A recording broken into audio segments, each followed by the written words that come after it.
It's not just AI software that's rapidly shifting. One could argue that the very map of high-performance computing is being redrawn, from OpenAI investing more than $10 billion in wafer-scale chips to breakthroughs in quantum research that are making that architecture much more useful. I recently caught up with chief executives at the heart of this work, Cerebras, maker of those wafer-sized chips, and IonQ, a market leader in quantum computing. We spoke on stage at the Drawing Room, an AI and Exploration Salon held alongside the annual meeting of the World Economic Forum. I'm Jennifer Strong, and this is Shift. Now here on the steering column is a device called Auto Cruise. You simply set the speed you want. Self-driving robo-taxis are already on the road in US cities. As the disk rotates, a mirror reflects the light in the way that depends on how the signal was recorded. This is the 100 terabyte I present to you Electro, the Moto Man. Ladies and gentlemen, I would say that one of my greatest skills is my ability to interact with humans. This episode was taped in front of a live audience in Davos, Switzerland.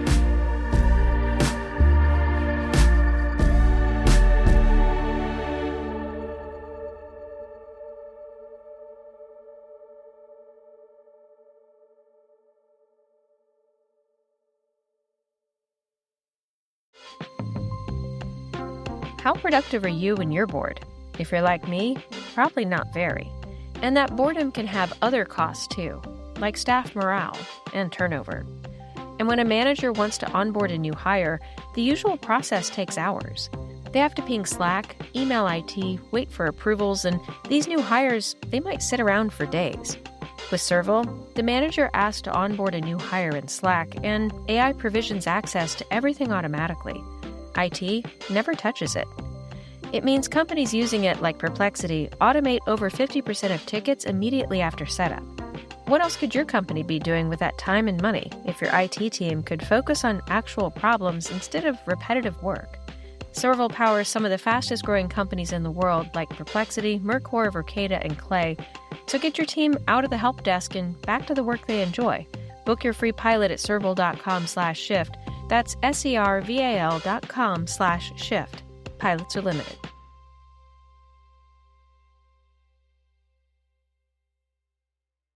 Taking care of your eyes shouldn't be a hassle. That's why Warby Parker is a one-stop shop for all your vision needs. Our prescription glasses and sunglasses are expertly crafted and unexpectedly affordable.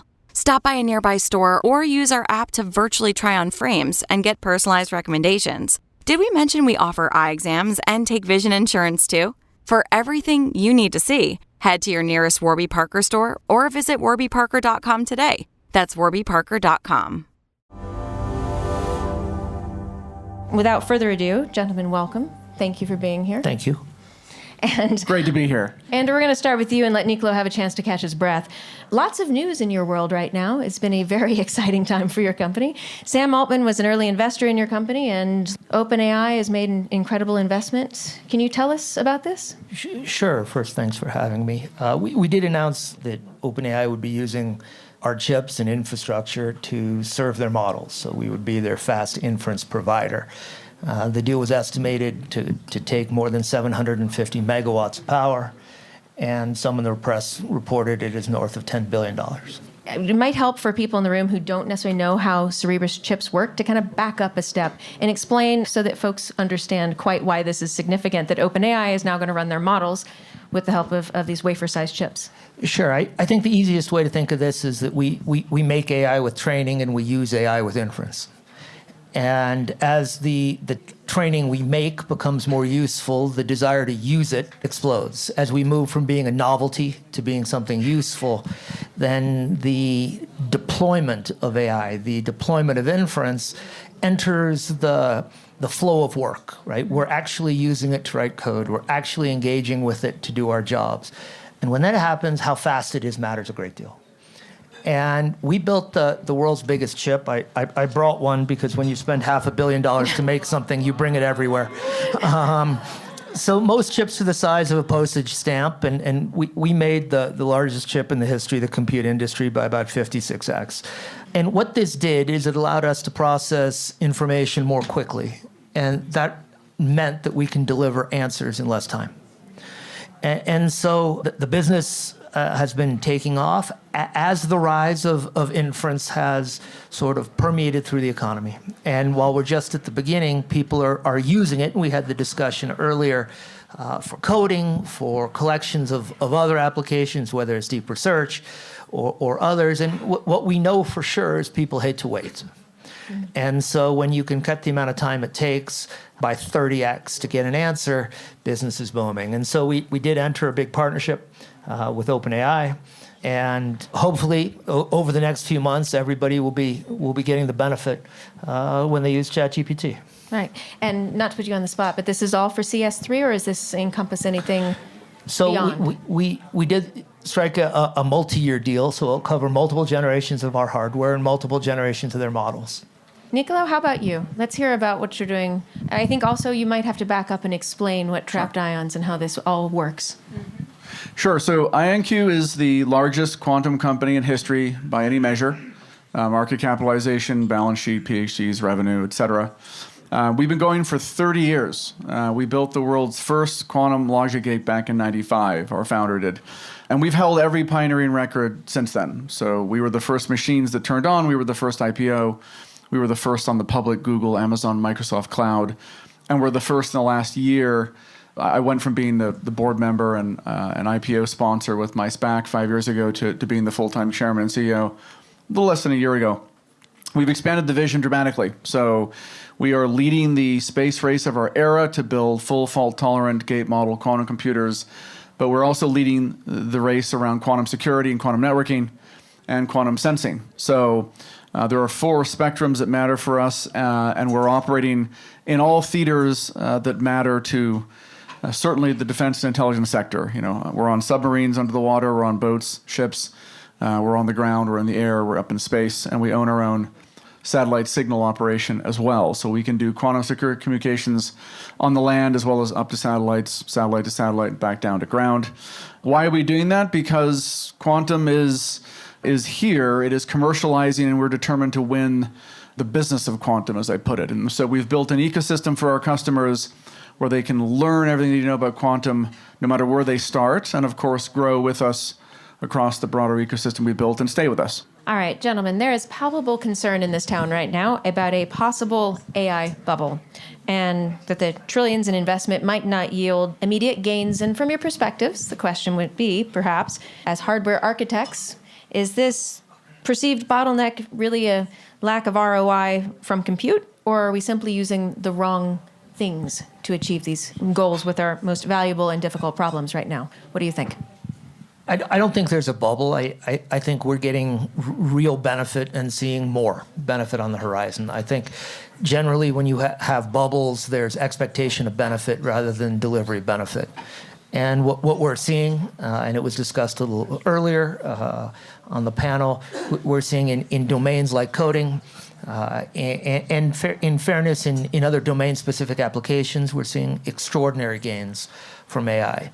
It's far from perfect. There's a lot of work still to do, but the economic impact it's having is extraordinary. And so I think, if anything, AI is underhyped. I think what we're in for is an economic transformation that rolls out over decades, not over months or years. And it will touch every aspect of your life. I mean, I've got now she's 8 or 10-year-old niece. Netflix is using AI to pick cartoons for her. I've got an 80-odd-year-old mother-in-law, and she's asking Alexa to pick Frank Sinatra playlists for her, and it picks songs she forgot she liked.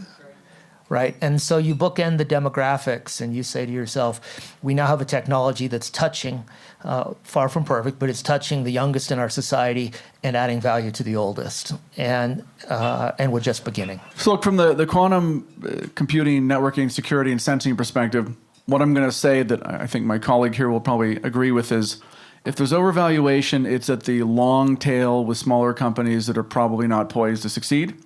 You know, at the top end, I mean, every tech industry I've ever heard of, let alone experienced, and this is my 14th public company that I've been the chairman or CEO, lead director of, it always ends up being a barbell, right? So, you end up with someone who has a majority market share. You end up with the second, place player who's probably got a 15 or 20% market share. And you end up with the last 15 or 20% being fought over by this tail. Assuming that the two of us are poised to be those majority market share players, or even, the 20% players, I think there is an undervaluation for us. And then the reverse is the case for people who end up getting relegated to sort of fighting over the scraps, right? Doesn't matter if it's the Google search bar, quantum computing, quantum networking, or what my friend here is up to. Commercializing first, building the ecosystem first, getting that feedback from customers first, gives you a tremendous temporal advantage. Assuming that you're resourced well, which we both are, and assuming you're getting that customer traction, it enables you to power that flywheel, right, of more R&D, better engineering, and of course, more mass market adoption, which then spirals around, right? So that's why I said, look, quantum computing has plenty of esoteric elements to it, but there's no magic. It is CPUs, GPUs, QPUs, quantum processing units, as we call it. It is a business like everything else. You don't have to understand exactly how these things work for either of us to know that it's an exciting, fast-growing business that is well-positioned, as you rightly said, to change the world. Something that I feel like has changed probably most of the 10 years that I've been covering this. I first started covering quantum computing for the Wall Street Journal in probably 2017, 2018. It's been a minute. That's when we turned on. Yeah. So, and in those days, it was all about supremacy in the race, much in some ways the way we talk about China sometimes now. But at the time, it was a race between architectures. And if there's anything that's clear now in 2026, is that there will not be one winning architecture. This is going to be, to your point, CPUs, GPUs, QPUs, probably a lot of things we have not imagined yet to come. So what is leadership, and you started to touch on this, Niccolo, but what does leadership look like when executives stop understanding how their infrastructure works? I think we're way past the point where most executives fail to understand how most of their infrastructure works, right? I think in most industries you can ask executives about what's underpinning their SaaS tools, and they'll have no idea whatsoever. And in many places, their own IT infrastructure, right, the backbone of their businesses are not their domain area of expertise either. So we're past that. I think the question they ought to be asking is, right, how does it help me deliver something extraordinary to my customers, right? And that's the way we have to frame it, whether you're doing quantum or whether you're doing traditional processing or any other technology. Mm-hmm. The better we are at explaining what we do in terms of how it helps our customers do extraordinary things, prosecute their mission, whatever their mission is, the better we are as an industry. And I think that's the key. I don't think we are moving towards, in fact, we're moving away from the time where leaders of industry understood most of what was going on in their company at the technology foundation level. Do you want to add to that, or? Yeah, I mean, look, determinism is what's old is new, seems to happen in the tech ecosystem all the time. We're not a black box of inferences. We program our machines to run an algorithm. Factor prime numbers doesn't do anything else besides factor prime numbers, right? And so most of our time right now is partnering with people for classical inputs that then can translate problems with this to our quantum computer and then back to a classical output device. And we're taking down really difficult pieces of problems that it's not an argument about whether it takes a microsecond or a nanosecond. We're focused on problems that take 100 years to 1 billion years for a classical supercomputer to address. And so we're excited about the fact that we're a huge job creator. There's no one is applying themselves to problems that can't be solved otherwise. But for sure, when it comes to leadership, we're proud of the fact that we are growing the total compute market. We are tackling problems with partners that unlock huge value in every aspect of applied science, right? From drug discovery to material science, logistics, defense intelligence, financial services, you name it, chemistry, obviously. The joke with quantum computing is, for anyone who hasn't heard about Richard Feynman 50 years ago, if you think you understand quantum mechanics, you haven't spent enough time with it, is sort of the joke, right? If you understand quantum mechanics, though, most of where we are today with quantum computing and networking was postulated 30, 40, 50 years ago. Right. And we're really just bringing it into an empirical reality. However, we expect so much phenomenal progress just based on IonQ's roadmap alone. There's no doubt that we run out of current vocabulary to explain some of the compute space that we're building in the next couple of years. This show is supported by Blue Land. Living a cleaner and more sustainable lifestyle by reducing single-use plastics is a small action that makes a big difference. And Blue Land is on a mission to make it easy for everyone to make those sustainable choices.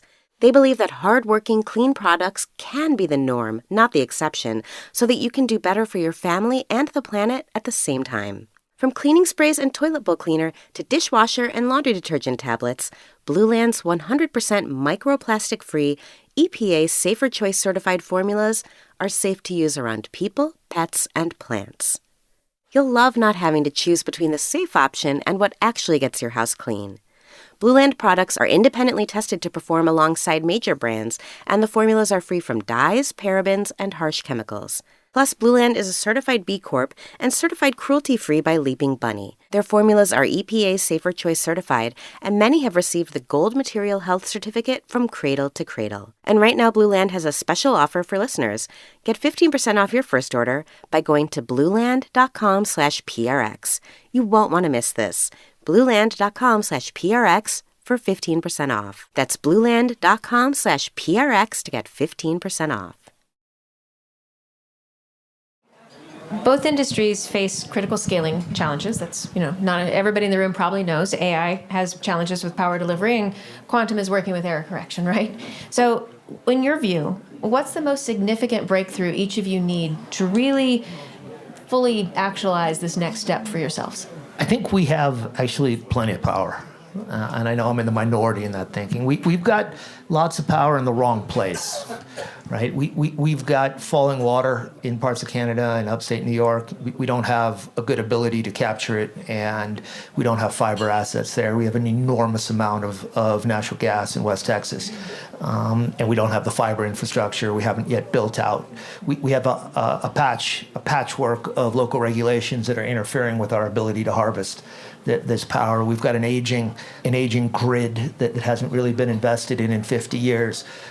We have plenty of raw material. We have plenty of resources to build power. What we haven't had until recently is the gumption to do it. And I think that's a limiting factor. And I think this administration's made some real progress on that front. I think we have to make more. Right, but I don't think it's a technical issue. I don't think it's a demand issue. I think we have to do some things a little differently. I'm going to touch on your leadership question a second ago. IonQ is a unique firm because we invented the quantum computing space and we've led it for 30 years.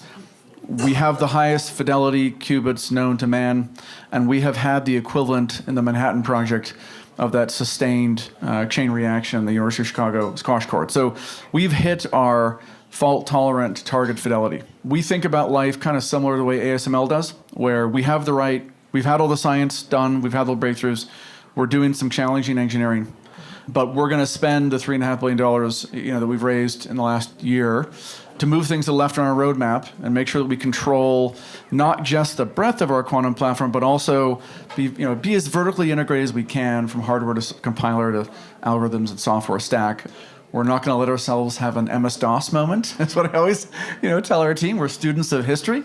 But for sure, partnering helps us drive mass market adoption. And I think that's probably my theme, for the World Economic Forum this year is quantum's going to come as quickly as we get quantum algorithms into every single one of the 7 areas we're focused on to positively impact every aspect of applied science in every industry sector that's represented here. All right, this is our last question because we're unfortunately out of time. That's already flown by. But to say, well, Niccolo probably didn't because you were racing in the door, but others of you probably noticed that we have an antique phone sitting out front that has been wired up to record folks coming and going for our podcasts. And we're going to ask you the same question we asked the audience, which is, what is your biggest hope, your biggest fear regarding AI in the year ahead or supercomputing in the year ahead? At Cerebras, we hope our infrastructure is used to solve a medical issue impacting more than 1 million people a year. So we work with Mayo Clinic, we work with GlaxoSmithKline. I think I measure our success as its ability to be used by practitioners there to solve a meaningful societal problem. And the nearest term ones are in the medical profession. So you asked for hopes and fear, I think, right? You can pick. What's your greatest hope, your greatest fear? Yeah, greatest hope is similar, right? We're saving lives right? And we're extending health span for sure when it comes to drug discovery and quantum chemistry. Being able to back solve for new materials because quantum computers, as they get more powerful, will perfectly model long-chain molecules, also very, very exciting. My greatest fear, though, and it is a theme of this conference when I meet sovereign leaders in particular, is that Fortune 100 companies, Fortune 500 companies, governments, sovereign nation states are not investing sufficiently quickly in quantum key distribution, post-quantum cryptography to prevent crises sooner than everybody thinks, okay? Prior to what IonQ has done the last year, combinatorially advancing our roadmap, sure, you could have believed that Q-Day, as it's called, running Shor's algorithm, cracking RSA 2048, was in the 2030s. We have pulled this in to the 2020s, and we're aiming to get this done by the end of this current administration. That is a completely different time horizon for everybody here. And despite what everyone thinks, the hacks you read about in the news, they're not cracking RSA 2048 and running Shor's algorithm. They're not. They're taking advantage of other mistakes and leaks in the infrastructure.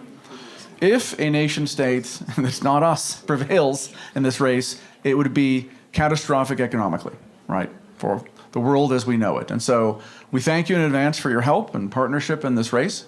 And that's both our hope and fear, is that we prevail in the quantum space race here. Thank you both, gentlemen, very, very much for being here. We appreciate the effort that it took for both of you to get over here. And thank you to all of you, too, for your patience as we got this started. Thank you for having me. This episode was produced by me and Emma Silicons and mixed by Garrett Lang, with original music from him and Jacob Gorski. Thanks for listening. I'm Jennifer Strong.